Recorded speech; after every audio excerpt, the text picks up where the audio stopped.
நேயர்களே வணக்கம். நான் உங்கள் மார்சல் சிறப்பு நேர்காணலுக்காக நம்முடன் மூத்த பத்திரிகையாளர் திரு மணி இணைந்திருக்கிறார். அவர்களோடு பேசலாம். சார் வணக்கம். விஜய் அவர்கள் ஆட்சிக்கு வந்து 6 மாதம் வரைக்கும் நாங்கள் எதுவும் விமர்சிக்க மாட்டோம், பார்த்துக்கிட்டு மட்டும்தான் இருப்போம் அப்படின்னு எதிர்கட்சிகள்லாம் சொன்னாங்க. ஆனால் ஒரு வாரத்திற்குள்ளாகவே விமர்சனங்கள் ஆரம்பிச்சிட்டாங்க. வாக்குறுதிகளை நிறைவேற்றல, தமிழ்நாட்டில் சட்டம் ஒழுங்கு சந்திச்சிருக்குது, சீரழிது, பாதுகாப்பு இல்லை, அது இல்லை, இது இல்லை, இதுதான் உங்களுடைய ஆட்சியா சிஎம் சார், சோஃபா மாடல் அரசுன்னு ரொம்ப கடுமையாக இருக்க ஆரம்பிச்சிட்டாங்க. எப்படி பார்க்குறீங்க? ஒரு 3 மாத காலமாவது தேனிலவு காலம்னுவாங்க.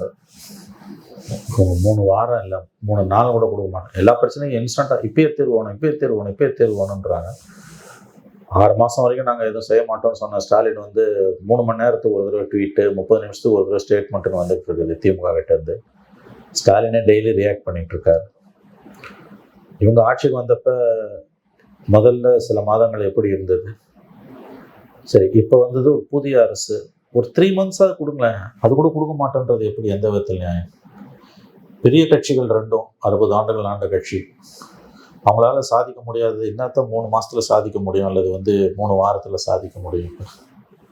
ஆகவே எதிர்பார்ப்புகள் ரொம்ப அதிகமாக இருக்குது. பிரச்சனை என்னன்னா, 2 பெரிய திராவிட கட்சிகளாலையும் இந்த தோல்வியை இன்னமும் ஏற்றுக்க முடியல. இதில் ஒருத்தர்கிட்ட ஒருத்தர் தோத்துருந்தாங்கன்னா அமைதியாக இருப்பாங்க. திமுக இந்த தேர்தலில் அதிமுக கிட்ட தோத்து அதிமுக ஆட்சி அமைச்சிருந்ததுன்னா சைலண்டாக இருந்திருப்பாங்க. இது 5 வருஷத்துக்கு ஒரு தூரம் மாறுது, 10 வருஷத்துக்கு ஒரு தூரம் மாறுது. அதே மாதிரி அதிமுக மறுபடியும் திமுகவை ஜெயிச்சிருந்தா கூட அவங்களும் அமைதியாக இருந்திருப்பாங்க. சரி ஆகிட்டு, அடுத்த தடவை பார்த்துக்கலாம். ஆனால் இந்த தடவை 2 பேருமே கீழே தள்ளிட்டு புதுசாக ஒருத்தர் வந்துட்டார். அது இவங்களால தாங்க முடியல. ஏன்னா இந்த 60 ஆண்டுகளில் ஒரு சிஸ்டம் இருந்தது. யார் ஆட்சியில் இருந்தாலும் இன்னொருத்தரும் அதில் பிழைப்பு நடத்தி கொண்டு இருந்தார்கள். அது இப்போ டிஸ்டர்ப் ஆயிருக்கு. மண்ணு விழுந்திருக்கு நான் சொல்லலை, டிஸ்டர்ப் ஆயிருக்கு. மேபி சரியாகலாம் இன்னும் கொஞ்ச நாள்ல. இந்த 2 பேருக்கும் பழைய வசூல் வருமானம் கூட கிடைக்கலாம். ஆனால் இப்போ அது டிஸ்டர்ப் ஆயிருக்குது. அடுத்த தேர்தலில் ஜெயிப்பது சுலபம் அல்லன்றது 2 பேருக்கும் உணர்த்தப்பட்டிருக்கு. புதுசாக ஒரு ஃபோர்ஸ் வந்துடுச்சு. அது நல்லதா கெட்டதா, தாங்குமா தாங்காதா, அதெல்லாம் வேற விஷயம். புதுசாக ஒரு ஃபோர்ஸ் வந்துடுச்சு. அது ரொம்ப வித்தியாசமான ஃபோர்ஸாக இருக்கு. அந்த ஃபோர்ஸுக்கிட்ட பேசவே முடியல. பல ஆயிரம் கோடி செலவு பண்ணி திமுகவும், சில ஆயிரம் கோடி செலவு பண்ணி அதிமுகவும் தோல்வியை தழுவி இருக்காங்க. ஆனால் செலவு ரொம்ப கம்மியாக பண்ணி ஜெயிச்சிருக்காங்க. பல இடங்கள்ல ஸ்டாலின் அவர்களே சொன்ன மாதிரி பூத் ஏஜென்ட் கிடையாது, கவுண்டிங் ஏஜென்ட் கிடையாது, ஜெயிச்சிருக்காங்க. ஸோ ஒரு புதுவிதமான அரசியல் இன்றைக்கு உருவாகி இருக்கிறது. ஸோ இந்த ட்ரெண்ட் டு லார்ஜ் எக்ஸ்டென்ட் தொடரும் அடுத்த எலெக்ஷன்லையும். அப்படி இருக்கும்போது 5 ஆண்டுகளுக்கு ஒரு முறை நாம் மீண்டும் ஆட்சிக்கு வருவோம். இந்த தோல்வி என்பது சுழற்சி முறையில் வரக்கூடிய தோல்வி அல்ல என்பது திமுகவுக்கு ஓரளவு கீழே உரைக்க தொடங்கி இருக்கிறது. அவங்களை அறிந்தோ அறியாமலோ உள்மனதில் ஆழ்மனதில் அதனுடைய வெளிப்பாடு தான் ஸ்டாலின் அவருடைய பேச்சுக்கள். எடப்பாடி பழனிசாமியை பொறுத்தவரையும் அவர் கட்சியை கட்டுப்படுத்துறதுலே ஆட்சியும் போச்சு. 21 2வது தோல்வி. கட்சி சுக்கலாக உடஞ்சி சதறிட்டு இருக்குது. என்ன செய்வது என்று தெரியாமல் திளைத்து கொண்டிருக்கிறார். கப்பலில் எலி சைஸுக்கு ஓட்ட விழுந்ததுன்னா தப்பிக்கலான்னுவாங்க தண்ணி உள்ள வரும்போது. இப்போ ஒரு யானை சைஸுக்கு ஓட்ட வந்துருக்குது. குபுன்னு தண்ணி மூழ்கிட்டு இருக்குது கப்பல். ஸோ அவரால் உங்களுக்கு சமாளிக்க முடியல. அந்த 2 பேரும் அவங்களுடைய இயலாமையை அரசன் பக்கம் திருப்புறாங்க. 3 வாரம் கூட முடியல. இன்னைக்கு தான் 16வது நாள். யாரால் என்ன பண்ண முடியும் சொல்லுங்க? சில சிக்கல்கள் இருக்கின்றன. அனுபவம் இல்லாதவர்கள் இவங்களுக்கு சிஸ்டத்தை புரிஞ்சுக்கிறதுக்கு 3லேருந்து 6 மாதம் ஆகும். 3 மாதமா நீ கொடுக்கணும். கொடுக்க மாட்டான் அப்படின்னா கத்திக்கிட்டே இருக்க வேண்டியதுதான். ஒன்றும் பண்ண முடியாது. இல்லை, விஜய் அவர்கள் பேசிய பேச்சு இருக்குல்ல பிரச்சாரங்கள்ல, பெண்களுக்கு இப்படி இருக்கு, அப்படி இருக்கு, சட்டம் ஒழுங்கு எப்படி இருக்கு, இதெல்லாம் அவர் வச்ச விமர்சனங்கள். அவர் அவராலே காப்பாற்ற முடியல. இது எவ்வளோ நாளாக இருக்கு? கவர்மெண்ட் எவ்வளோ நாள் ஆயிருக்கு? புரிபடுறதுக்கு நாள் அவங்க எத்தனை நாளாக இருந்தாலும் இன்னைக்கு அவர் தானே சார் சிஎம். கரெக்ட். இன்னைக்கே சரி பண்ண முடியுமா? ஒரு வியாதி வந்துருச்சு உங்களுக்கு. அந்த வியாதியை குணமாக்குறதுக்கு புதுசாக மருத்துவர்கிட்ட போறீங்க. மருத்துவர் மருந்து கொடுத்தாருன்னா உடனே சரியாகும். அதனால தான் நான் சொல்கிறேன், ஒரு 3 மாதமாவது டைம் கொடுன்றேன். நான் கொடுக்க மாட்டேன்னா எவ்வளோ கத்திரியோ கத்து. முடிந்தால் துணிவு இருந்தால் ஆட்சியை கவிழ்த்து பார்க்கட்டும் ஸ்டாலினும் எடப்பாடியும். அதுக்கு அவர்கள் துணிய மாட்டார்கள். விஜயே ஆட்சி வேண்டாம் என்று முடிவு செய்தால் இந்த அசம்பிளிக்குள்ள யாராவது ஆட்சி அமைக்க முடியும்னா விஜயால தான் முடியும். ஏன்னா அவர்கிட்ட தான் நம்பர்ஸ் இருக்கு. 108 118 ஆவது ஈஸி, 59 118 ஆகுறதோ 47 118 முடியாத காரியம். ஸோ ஒருவேளை அரசு செயல்பட முடியாமல் கவிழும் பட்சத்தில், நல்லா ஞாபகம் வச்சுக்கோங்க, அப்படி ஒருவேளை அரசு கவிழ்ந்தால் தேர்தல்களை தவிர வேறு வழி இல்லை. வேற யாரும் இந்த அசம்பிளிக்குள்ள ஃபார்ம் பண்ண முடியாது, நம்பர் கிடையாது. தேர்தல்களுக்கு அவர்கள் 2 பேரும் தயாராக. இன்னொரு விஷயம், ஒரு பக்கம் இந்த மாதிரி சட்டம் ஒழுங்கு மற்ற விஷயங்கள் விமர்சனங்கள் இதெல்லாம் வைக்கிறாங்க. இன்னொரு பக்கம் பிஜேபி மேல வைப்பதை போல குதிரை பேர அரசியல், குதிரை பேரம் நடக்கிறதுன்னு முன்னாள் முதலமைச்சர் மு க ஸ்டாலின் விமர்சிக்கிறார். 2006, 11, 96 எம்எல்ஏ வச்சு மைனாரிட்டி கவர்மெண்ட் 5 வருஷம் ஆண்ட போதும் இது நடந்தது. மதிமுகவிலிருந்து கம்பம் ராமகிருஷ்ணன், அதிமுகவிலிருந்து அனிதா ராதாகிருஷ்ணன், சிபிஎம்மிலிருந்து கோவிந்தராஜன், இவர்களை எல்லாம் சிபிஎம்மிலிருந்து அவர்களை விலைக்கு வாங்கி தேர்தலில் நிற்க வைத்து அதில் 2 பேர் எலெக்ஷனுக்கு ஜெயிச்சாங்க. ஒன்று கம்பம் ராமகிருஷ்ணன், ஒன்று அனிதா ராதாகிருஷ்ணன். 2 பேரும் டிசம்பர் 2009 ஆட்சி முடிவதற்கு 1.5 ஆண்டுகள் இருக்கும்போது அவர்கள் கட்சியிலிருந்து ராஜினாமா செய்துவிட்டு, எம்எல்ஏ பதவியை ராஜினாமா செய்துவிட்டு திமுகவில் நின்று வெற்றி பெற்று எம்எல்ஏக்கள் ஆனார்கள். கோவிந்தராஜன் சிபிஎம்மிலிருந்து விலகி திமுகவில் சேர்ந்து கொண்டார், அவர் பதவி போய்விட்டது. அப்போ குதிரை பேரத்தை பற்றி இவங்க பேசலை, இப்போ பேசுகிறாங்க. இன்னொரு விஷயம், இந்த ராஜினாமா செஞ்சுட்டு போய் வேற தேர்தலில் நிற்கிறது என்பது எல்லா கட்சியும் பண்ணக்கூடியதான். ஆனால் அதே அவங்க சின்னத்தோட போய் வேற கட்சியில் சேர்ந்தால் 2/3 இல்லைன்னா பதவி போயிடும். அதனால நடக்குது. நான் ஒரு விஷயம் ஒத்துக்கிறேங்க, இது பப்ளிக் பர்செப்ஷன்ல ஓரளவுக்கு தூய சக்தி என்று தன்னை சொல்லிக்கொண்ட விஜய் அவர்களுக்கு ஓரளவுக்கு பின்னடைவு. பட் பெரிய அளவில் இது ஒரு பின்னடைவு நான் சொல்ல மாட்டேன்.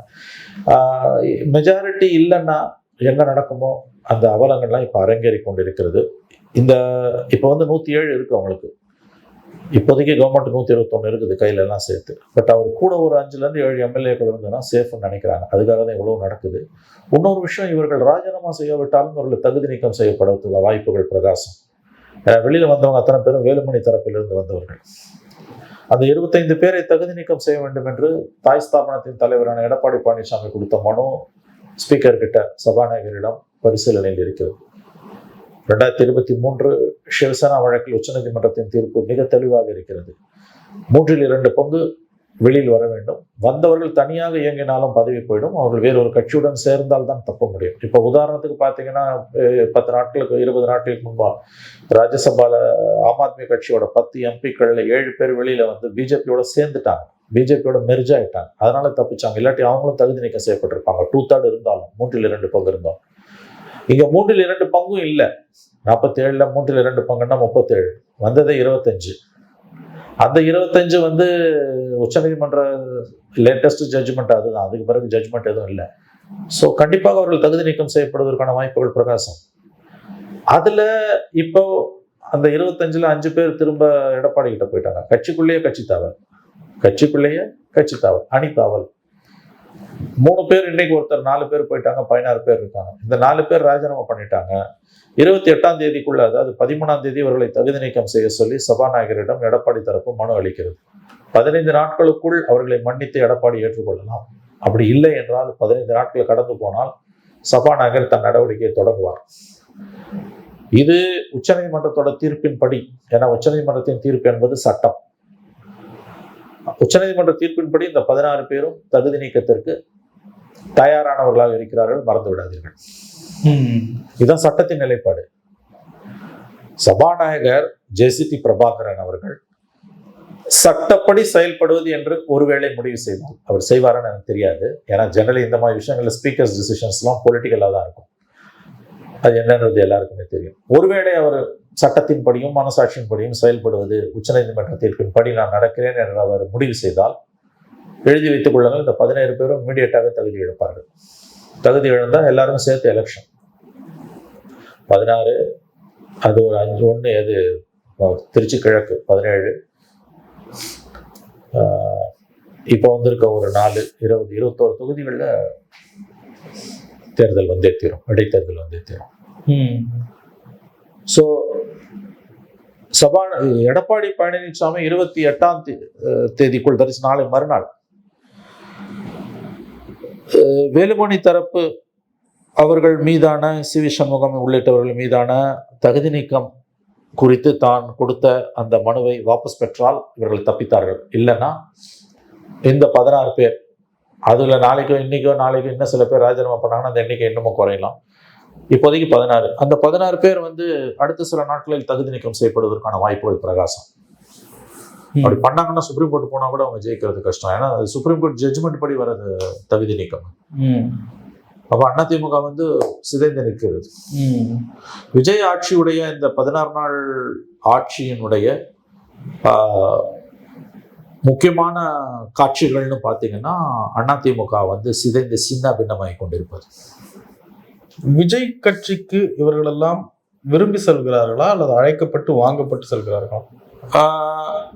இதுக்கு பதிலே தேவையில்லை. எல்லாருக்கும் தெரியும் இவங்களுக்கு எம்எல்ஏ பதவி, ஆளுங்கட்சியில் எம்எல்ஏவா இருக்கணும். நம்ம ஏற்கனவே பேசியிருக்கிறோம். அதிமுக என்ற கட்சி அது ஆரம்பிக்கப்பட்டு 54 ஆண்டுகள்ல 72 ஆரம்பிச்சு 77 எம்ஜிஆர் ஆட்சியை பிடிக்கிறாரு.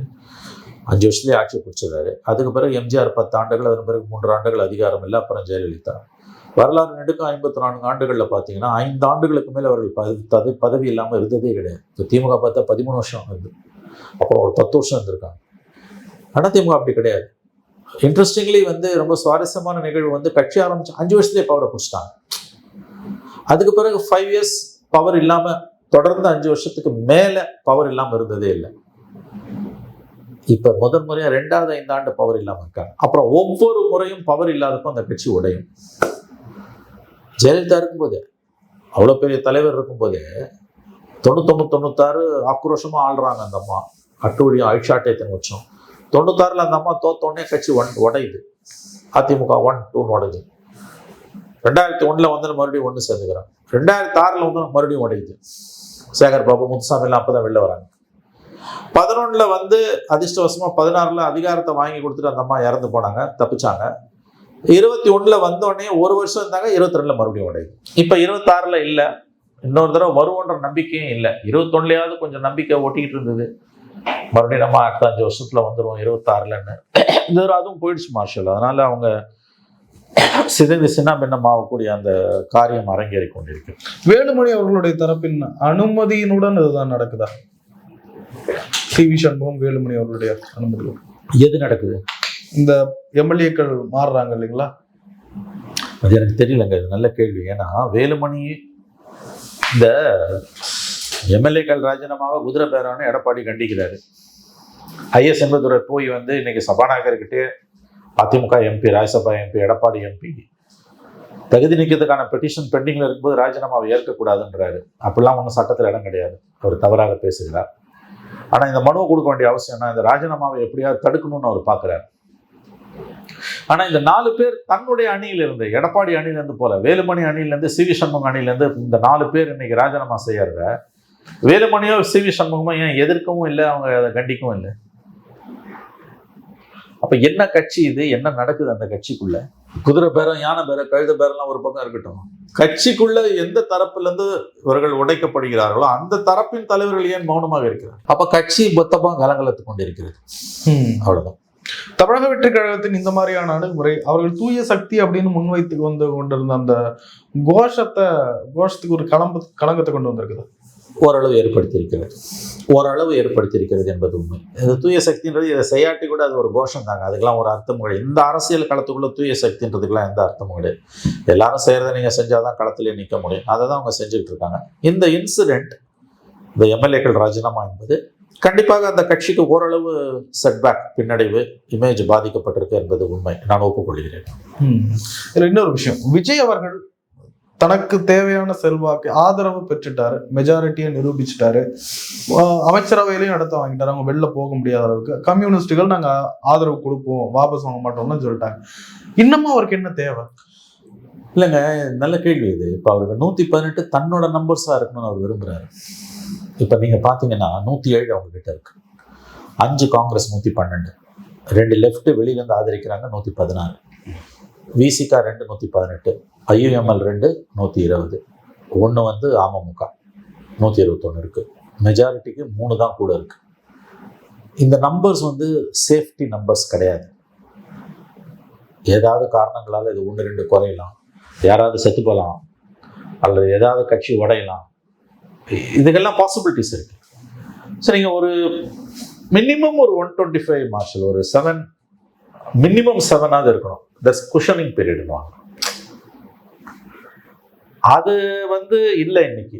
ரெண்டாவது, இந்த ஆதரவு இவர்களை எந்த நேரமும் இவர்கள் வெளியேறலாம் என்ற எண்ணம் அவருக்கு இருக்கிறதுன்னு தான் நான் நினைக்கிறேன். அதுக்கு என்ன காரணம்னா, அவர் எடுக்க போகிற, நான் என்னுடைய கணிப்பு, அவர் எடுக்க போகிற சில முடிவுகள் இவர்களை கஷ்டப்படுத்தலாம் என்று கூட அவர் நினைக்கலாம். ஆனா அதுக்கு வாய்ப்பு குறைவு. இவங்க அவ்வளவு சீக்கிரம் வெளியில வரமாட்டாங்கன்னு நான் உறுதியா நம்புறேன். பட் அவரோட கணிப்பு என்னன்னா, ஏதாவது காரணங்களால இவங்க வெளியில போறாங்கன்னு வச்சுக்கோங்களேன், நம்பர்ஸ் இல்லை. அப்ப தனக்கு தேவையானதை இன்னும் கூட்டிக்கணும். 118 இல்லாட்டியும் ஒரு இப்ப இருக்க 107, ஒரு 112, ஒரு 113, 114 வரைக்கும், ஒரு 112 to 114 வரைக்கும். அது ஏன்னா காங்கிரஸ் கண்டிப்பா போவாது 5 பேர். ஸோ இந்த நம்பரை 107ல இருந்து அட்லீஸ்ட் ஒரு 112ல இருந்து 114 வரைக்கும் அது கொண்டு போகணும்னு அவர் நினைக்கிறார். அதனாலதான் இந்த காரியம் எல்லாம் நடக்குது. தன்னுடைய எண்ணிக்கையை உயர்த்துறதுக்கு அவர் விரும்புறாரு. ஏன்னா இந்த நம்பர்ஸ் ரொம்ப டெலிகேட் நம்பர்ஸ். 10 சீட்டு கூட ஜெயிச்சிருந்தா ஃப்ரீயா ஆண்டு இருக்கலாம். 10 சீட்டு குறைஞ்சிருந்ததுன்னா 100 கீழே போயிருந்தா எதிர்கட்சியா உட்கார்ந்து இருக்கலாம். ரெண்டும் இல்லாம போய் மாட்டிக்கிச்சு, சிக்கிக்கிச்சு. அதனுடைய விளைவு தான். ரெண்டாவது விஷயம், இது கூட்டணி கட்சிகள் இது எப்படி பார்க்கும்? கூட்டணி கட்சியில இருந்து கண்டனங்கள் வர ஆரம்பிச்சிருச்சு. அது கூட்டணி கட்சியில இரட்டை வாயில வாக்குல பேசுறாங்க. சும்மா நாம்கேவாஸ் இதை கண்டிக்காம இருக்கக்கூடாதுன்னு கண்டிக்கிறாங்களே ஒழிய ஆதரவு வாபஸ் வாங்க வேண்டியதானே. யாருக்கிட்டே அந்த கருத்து வருமா? இன்னொன்னு, 15 நாள் தான் ஆகுது. அந்த எண்ணம் கூட யார் வாயிலையும் வராது உங்களுக்கு. அதனால அது கண்டிக்கிறதோட நிறுத்திப்பாங்க, அதை தாண்டி போக மாட்டாங்க. விஜய் அவர்கள் வந்த பிறகு அவர் மீதான எதிர் விமர்சனங்களை நிறைய வைக்க ஆரம்பிச்சிருக்காங்க. இன்னும் அவர் நிறைவேற்ற வேண்டிய வாக்குறுதிகள்லாம் நிறைய இருக்கு. இப்போவே இந்த ஆட்சியின் மீது அதிருப்தி வந்துட்ட மாதிரி ஒரு இம்ப்ரெஷனை கொண்டு வராங்க. இல்ல அது கொண்டு வர முயற்சி பண்றாங்க திமுக, அண்ணா திமுக. குறிப்பாக திமுக அந்த முயற்சியை மேற்கொள்ளுது. எனக்கு தெரிஞ்ச அந்த அதிருப்தி எல்லாம் வரல. இன்னைக்கு எலெக்ஷன் வச்சுங்கன்னா யாரும் சீட் அடிப்பாங்க. அது நீங்க விடணும், நீங்க எக்ஸ்போஸ் ஆக விடணும். நீங்க அதுக்கு தான் 6 மாசம் ஹனிமூன் பீரியட் இருந்தது. எனக்கு தெரிஞ்ச 6 மாசம் கூட இல்லை, நீங்க 1 வருஷமாவது நீங்க விடணும்.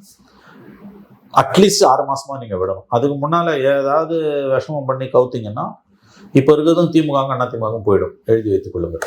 எடப்பாடி பழனிசாமியினுடைய நிலை எப்படி பாக்குறீங்க? தன்னுடைய எம்எல்ஏக்களை இப்படி இழந்து கொண்டு வருகிறார்.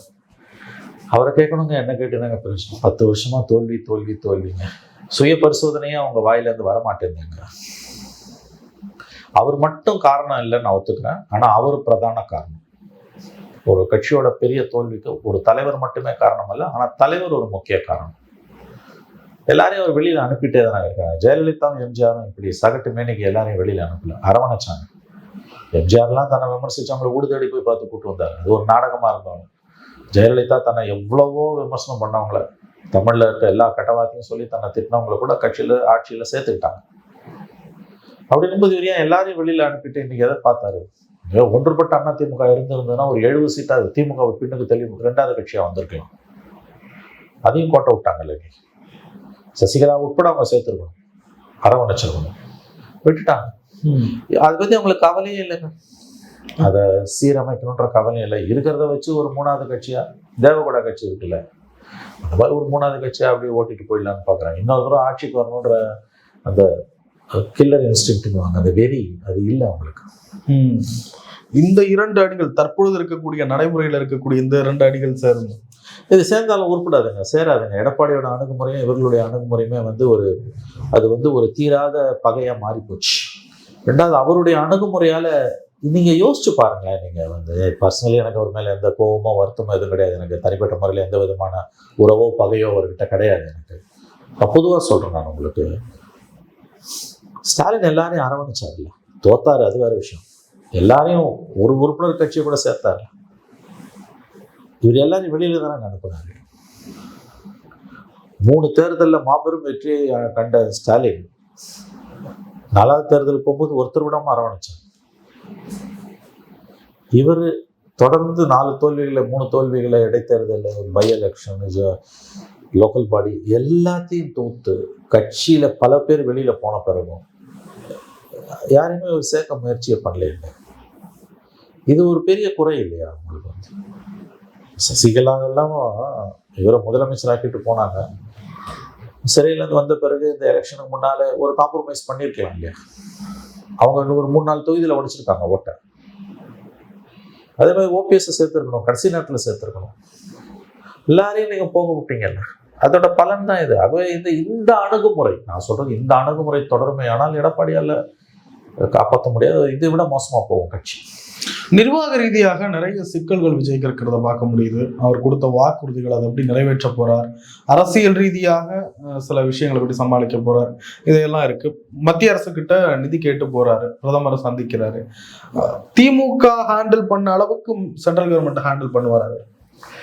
அது பார்க்கணும் மார்ஷல். இப்போதானே வந்திருக்காரு. அது இல்லாமல் இப்போ எந்த விதமான ஜோசியமும் சொல்ல முடியாது. யார் ஆட்சிக்கு வந்தாலும் மத்தியில் இருக்கக்கூடியவர்கள் தமிழ்நாட்டை மாற்றாந்தாய் மனப்பான்மையுடன் தான் நடத்துகிறார்கள் என்பது நம்ம எல்லாருக்குமே தெரிஞ்ச விஷயம். கண்டிப்பாக அவங்க அணுகுமுறையில் மாற்றம் இருக்க போகிறது கிடையாது. அவங்க இன்னும் அதிகமாக நெருக்கடி கொடுப்பாங்க. இப்போ உதாரணத்துக்கு பிஎம்ஸ்ரீ ஸ்கீம் மாதிரியான விஷயங்களில் விஜய் வழிக்கு கொண்டு வந்தலான்ற ஒரு இருமாப்பு பிஜேபிக்கு இருக்கும். ஏன்னா இவர் புதுசு, அது ஒரு 75 ஆண்டு கால கட்சி, அவங்களுக்கு சித்தாந்த நிலைப்பாடு வலிமையாக உண்டு. ரெண்டாவது வாக்கு வங்கி அரசியல் சார்ந்தும் ஓட் பேங்க் பாலிடிக்ஸ்க்கு திமுக சில விஷயங்களை ரொம்ப அடமண்ட்டாக தான் பிடிவாதமாக இருப்பாங்க. விஜய் அப்படி இல்லை, புது பிளேயர், ஒரு மாதிரி நம்ம ஷேப் பண்ணிடலாம் அப்படின்ற ஒரு இருமாப்பும் பிஜேபி கிட்ட இருக்கும், அந்த அணுகுமுறை இருக்கும். பட் இவர் எப்படி ஹேண்டில் பண்ண போறாருன்றது அது இப்போ நான் எப்படி சொல்ல முடியும்? அதை நம்ம நடக்கும்போது தான் பார்க்க முடியும். நாளைக்கு தான் போறாரு, அடுத்த 3 மாதங்கள் 4 மாதங்கள்ல அது தெரிஞ்சிடும். முக்கியமான ஸ்கீம்ஸ்லாம் இறங்கி போறாரு அப்படின்னா ஏதோ ஒரு காம்ப்ரமைஸ் நடக்குதுன்னு அர்த்தம். அப்படி இல்லைன்னா இவரால் அதை எப்படி சமாளிக்க முடியுன்றது அதையும் நம்ம பார்க்கணும். மத்திய அரசோட உதவி இல்லாமல் விஜயால மாநில நிர்வாகத்தை நடத்த முடியாது.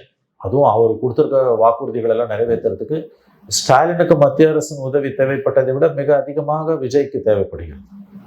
அப்போ எந்த அணுகுமுறையை அவர் கடைபிடிப்பார் என்பது பொறுத்திருந்தாங்க நம்ம பார்க்கணும். பிஜேபி விஜய் எப்படி பார்க்கும்?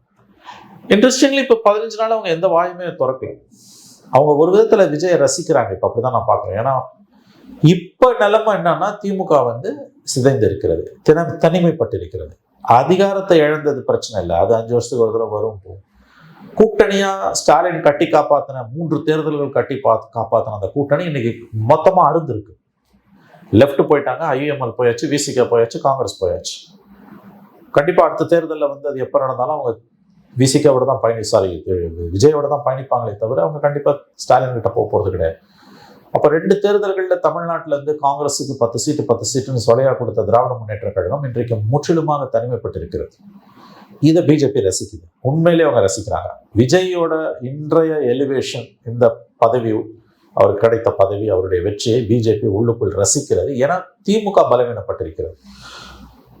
பட் காலப்போக்கில் அடுத்து வரும் நாட்களில் அதை எப்படி அவங்க பார்ப்பாங்க, திமுக பிஜேபி கிட்ட ஒரு இணக்கம் வருமா? ஏன்னா இந்த 32 எம்பிக்கள் ஆதரவு பிஜேபிக்கு சில நேரங்களில் தேவைப்படும் பொழுது திமுக அதை எப்படி பயன்படுத்தி கொள்ளும், இதெல்லாம் நம்ம பொறுத்திருந்து பார்க்க வேண்டிய விஷயங்கள். இந்த விஜயை பிஜேபி எப்படி பார்க்கிறது என்றால் இப்பொழுது அது ரசித்து பார்க்கிறது விஜயை. ஏன்னா அவர் திமுகவை சிதைத்திருக்கிறார். இப்போதைக்கு அது அவங்களுக்கு போதும். நாளைக்கு விஜய் வளரும் பொழுது அவரை எப்படி சிதைப்பது, எப்படி அவர் கதையை முடிப்பது அரசியல் ரீதியா, அதை அப்போ பார்த்துப்பாங்க. இன்றைக்கு விஜயை பிஜேபி எப்படி பார்க்கிறது என்றால் ரசித்து பார்க்கிறது, மகிழ்ச்சியுடன் பார்க்கிறது. ஏன்னா இப்பொழுதைக்கு அவர் திமுகவை தனிமைப்படுத்தி இருக்கிறார். காங்கிரஸ் கூட்டணி அரசு தமிழ்நாட்டில் நடக்குது. என்ன அப்படி சொல்லணும், அமைச்சரவையில் அவர்கள் இடம்பெற்றிருப்பதால். கர்நாடகாவிலும் காங்கிரஸ் ஆண்டு கொண்டிருக்கிறது. மேகதாது விவகாரம் இப்போ எழுந்திருக்கிறது. எப்படி ஹேண்டில் பண்ணணும்னு நினைக்கிறீங்க தமிழ்நாடு கவர்மெண்ட்? ஒன்றும் ஹேண்டில் பண்ண முடியாது. சுப்ரீம் கோர்ட்டில் தமிழ்நாடு கேஸ் தோற்று போச்சு, மெயின் கேஸும் தோற்று போச்சு, ரெவ்யூ பெட்டிஷன் தோற்று போச்சு. ரெவ்யூ பெட்டிஷன் தோற்று போச்சுன்னா அடுத்து கியூரேட்டிவ் பெட்டிஷன், அதிலெல்லாம் வெற்றி பெறுவதற்கு 0.001% தான் வாய்ப்பு. ஸோ கர்நாடகா கவர்மெண்ட்டுக்கு சுப்ரீம் கோர்ட் கிளியரன்ஸ் கிடைச்சிச்சு. 2வது விஷயம், மத்தியில் யார் ஆண்டாலும் காங்கிரஸோ பிஜேபியோ அவர்கள் கர்நாடகாவில் யார் ஆண்டாலும் கர்நாடகாவை தான் ப்ரிஃபர் பண்ணுவாங்க. ஏன்னா பொலிட்டிக்கல் ஸ்டேக்ஸ், அரசியல் ரீதியாக பிஜேபிக்கும் காங்கிரஸுக்கும் கர்நாடகா தான் முக்கியம், தமிழ்நாடு முக்கியம் கிடையாது. அதனால் இன்சிடென்டலி இப்போ அங்கே பிஜேபி கவர்மெண்ட்டு, தமிழ்நாட்டு கர்நாடகாவில் காங்கிரஸ் கவர்மெண்ட்டுன்னும் போது அடுத்த 2 வருஷத்தில் அங்கே எலெக்ஷன் வரப்போகுது. அதனால் மேகதாது ஸ்கீமை மோடி கவர்மெண்ட் ஆதரிக்க தான் பார்ப்போம். ஏன்னா அப்போ தான் 28 எலெக்ஷனில் அவங்க ஜெயிக்க முடியும். மேகதாது இஷ்யூவில் விஜய் அரசுக்கு உச்சநீதிமன்றம் கைவிட்டு விட்டது. கண்டிப்பாக மத்திய அரசுக்கு பிறந்தும் எந்த உதவியும் இருக்காது. போராட்டம் பண்ணலாம், சத்தம் போடலாம், ஒன்றும் பண்ண முடியாது. அவங்க அணை கட்டுறதுலாம் கட்டி தான் தீருவாங்க. யார் தமிழ்நாட்டை ஆண்டாலும் இதுதான் நிலைமை, அதை மறந்துடாதீங்க. இன்னைக்கு தமிழ்நாட்டில் துறைமுருகன் நீர்வளத்துறை அமைச்சராகவும் ஸ்டாலின் முதலமைச்சராக இருந்தாலும் இதே நிலைமை தான். ஆனால் இதை ஒரு நெருக்கடியாக விஜய்க்கு தமிழ்நாட்டில் உள்ள கட்சிகள் கொண்டு போகும் என்பது உண்மை. இல்லை, இதில் விஜய் வந்ததுனாலதான் இப்படி ஆச்சு, திராவிட கட்சிகள் இருந்தா இப்படி ஆயிருக்காது, விஜய் வந்ததும் பாத்தீங்களா முட்டாள்தனத்தின் உச்சம். உச்சநீதிமன்றத்துல நடந்த தீர்ப்பு, சுப்ரீம் கோர்ட் ஜட்ஜ்மெண்ட், அதே ஸ்டாலின் கவர்மெண்ட்ல இருந்த வழக்கறிஞர்கள் தான் வாதாடி இருக்காங்க. அதே வழக்கறிஞர்கள் தான். பிடிக்காத மருமக எது பண்ணாலும் குற்றம் இல்லையா, அந்த கதை தான்.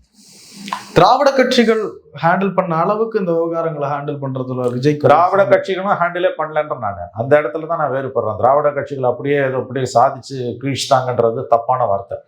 யார் ஆண்டாலும், மறுபடியும் சொல்லுகிறேன், திமுக, அண்ணா திமுக, தாவேகா, யார் ஆண்டாலும் மத்தியில் இருப்பவர்கள் மோடியோ, மன்மோகன் சிங்கோ, காங்கிரஸோ, பிஜேபியோ கர்நாடகாவை தான் ஆதரிப்பாங்க. ஏன்னா அவங்க ரெண்டு பேருக்கும் அங்க ஸ்டேக்ஸ் அதிகம். அதனால அந்த பதில் தான் இருக்கும். அதனால இவர் தோத்துட்டாரு, அவர் ஜெயிச்சாங்களா, கதை அளப்பது. ஆனா அது அரசியல் ரீதியாக எடப்பாடியும் ஸ்டாலினும் குறிப்பாக திராவிட முன்னேற்ற கழகம் அவர் தமிழ்நாட்டின் அக்கறை இல்லாதவர், தமிழ்நாட்டை காட்டி கொடுத்து விட்டார், தமிழ்நாட்டை விட்டு விட்டார்லாம் வியாக்கியானம் பண்ணுவாங்க, விஷம பிரச்சாரம் செய்வாங்க. பட் விஜய்க்கு இருக்கக்கூடிய பொதுமக்கள் ஆதரவின் பின்புலம் கொண்டு பார்க்கும்போது அதில் எம்ஜிஆருக்கு எதிராக செய்தது எதுவும் எப்படி எடுபடாமல் போச்சு திமுக, அந்த மாதிரி தான் இந்த விஷயத்திலையும் எடுபடாமல் போகும். பட் இந்த பிரச்சனை விவசாயிகள் மத்தியில் ஒரு சிக்கலை, ஒரு பாதிப்பை அரசுக்கு ஏற்படுத்துவதற்கான வாய்ப்புகள், சாத்தியக்கூறுகள் அதிகம். அதை நான் மறுக்கவில்லை. அது இமேஜ் பேட்டில். அதை அவர் எப்படி ஹேண்டில் பண்ணுவான்றது அவர் தான் முடிவு பண்ணும். நிறைய விஷயங்களை போயிருந்தோன்னே